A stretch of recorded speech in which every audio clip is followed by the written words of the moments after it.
बिस्मिल्लाहिर्रहमानिर्रहीम। अल्लाहुम्मा इन्नी अस्सअलुका इल्मन नाफिया। ऐ अल्लाह ताला हमें मुफीद इल्म हासिल करने की तौफ़ीक़ अता फ़रमा और उस पर अमल करने की तौफ़ीक़ अता फ़रमा और ख़ुद से डरने वाला बना। आमीन सुम्मा आमीन। अज़ीज़ तलबा, आज हम सबक नंबर 2 का ख़ुलासा करेंगे। ख़ुलासा करने से पहले मैं आपको ये अर्ज़ कर दूँ, ये पेपर में सवाल नंबर 5 पे आता है। सवाल नंबर 5 में 2 असबाक जो है ना दिए जाते हैं, जिनमें से एक सबक का ख़ुलासा लिखना लाजमी होता है और ये 5 नंबर का होता है। बाकी अच्छा ख़ुलासा किस तरीके का होना चाहिए, अच्छे ख़ुलासे की क्या क्या खसूसियात होती हैं, वो मैं पहले पिछले वीडियोज़ में आपको बता चुका हूँ। अगर आपने वो नहीं देखी तो आप सर्च करके आप देख सकते हैं। तो आते हैं हम ख़ुलासे की तरफ। सबक का उन्वान मिर्ज़ा ग़ालिब के अदाद व ख़ुसाइल। मुसन्निफ़ का नाम मौलाना अल्ताफ़ हुसैन हाली। ख़ुलासा अब हम करते हैं। मिर्ज़ा ग़ालिब के अखलाक निहायत वसी थे। वो हर शख्स से जो उनसे मिलने जाता था बहुत कुशादा पेशानी से मिलते थे। जो एक शख्स एक दफ़ा उनसे मिलता उसे हमेशा मिलने का इश्तियाक रहता था। दोस्तों को देखकर बाग बाग हो जाते थे और उनकी खुशी से खुश और गम से गमगीन हो जाते थे। वो हर एक ख़त का जवाब लिखना अपने ज़िम्मे फ़र्ज़ ऐन समझते थे। उनका ख़ास बहुत सा वक्त जो है दोस्तों को जवाब लिखने में सर्फ़ हो जाता था। बीमारी और तकलीफ़ की हालत में भी वो ख़तों के जवाब लिखने से बाज ना आते थे। वो दोस्तों की फरमाइशों से कभी तंग दिल ना होते। लोग उनको अक्सर बेरंग ख़त भेजते थे मगर उनको कभी नागवार ना गुज़रता। अगर कोई शख्स लिफाफे में टिकट रख कर भेजता तो सख्त शिकायत करते थे। मुरव्वत और लिहाज मिर्ज़े की तबीयत में बदरजे गायत था। बावजूद यका आखिर उम्र में वो अशार की तशरीह देने से बहुत घबराने लगे थे। बाई हमा कभी किसी का कसीदा या गज़ल बग़ैर इसलाह के वापस ना करते थे। अगरचा मिर्ज़ा की आमदनी कलील थी मगर हौसला फ़राख था। सैल उनके दरवाज़े से खाली हाथ बहुत कम जाता था। उनके मकान के आगे अंधे, लंगड़े, लूले और अपाहिज मर्द औरत पड़े रहते थे। अच्छा जी, गदर के बाद उनकी आमदनी कुछ ऊपर 150 रुपये माहवार हो गई थी और खाने पीने का ख़र्च भी लंबा चौड़ा ना था।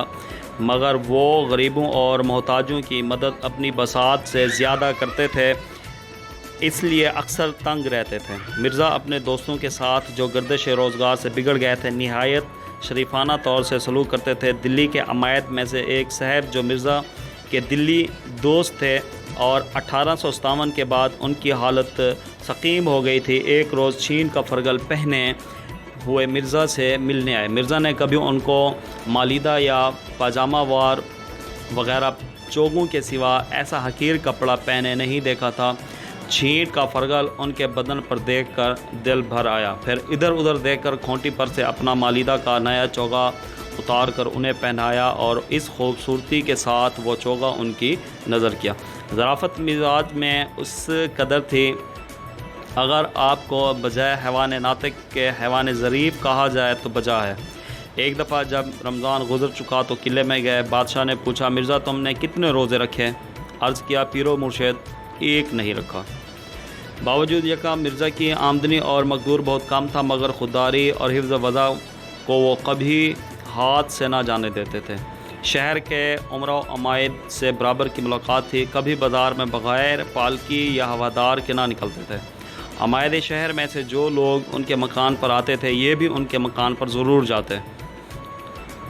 एक दिन दीवान फजलुल्लाह मरहूम चुरट में सवार मिर्ज़ा साहब के मकान के पास से बगैर मिले निकल गए। मिर्ज़ा को मालूम हुआ तो उन्होंने एक रुका दीवान जी को लिखा। मज़मून ये है कि आज मैं इस कदर नदामत हुई मुझे कि शर्म के मारे ज़मीन में गड़ा जाता हूँ। जब ये दीवान जी के पास पहुँचा तो निहायत शर्मिंदा हुए और उसी वक्त गाड़ी में सवार होकर मिर्ज़ा साहब से मिलने आए। तो वाक़ा में आम उनको बहुत मरग़ूब था। आमों की फसल में उनके दोस्त दूर दूर से उनके लिए उम्दा आम भेजते थे। एक रोज़ मरहूम बादशाह आमों के मौसम में चंद मसहबों के साथ, जिनमें मिर्ज़ा भी थे, बाग़ हयात बख्श या महताब बाग में टहल रहे थे। अच्छा जी, एक रोज़ मरहूम बादशाह बहादुर शाह आमों के मौसम में चंद मसहबों के साथ, जिनमें मिर्ज़ा بھی تھے، باغ حیات باغچیہ مہتاب باغ میں ٹہل رہے تھے۔ مرزا بار بار آموں کی طرف دیکھتے تھے۔ بادشاہ نے پوچھا، مرزا اس قدر غور سے کیا دیکھتے ہو؟ مرزا نے ہاتھ باندھ کر عرض کیا، اس کو دیکھتا ہوں کہ کسی دانے پر میرا اور میرے باپ دادا کا نام بھی لکھا ہے یا نہیں۔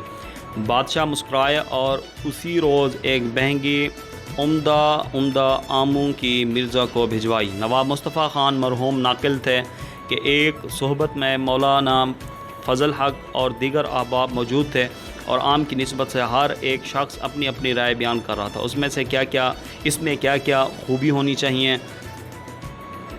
جب سب لوگ اپنی اپنی کہہ چکے تو مولانا فضل حق نے مرزا سے کہا، تم بھی اپنی رائے بیان کرو۔ مرزا نے کہا، بھائی میرے نزدیک تو آم میں صرف 2 باتیں ہونی چاہیے، میٹھا ہو اور بہت ہو۔ سب حاضرین ہنس پڑے اور یہ سبق لیا گیا ہے یادگار غالب سے۔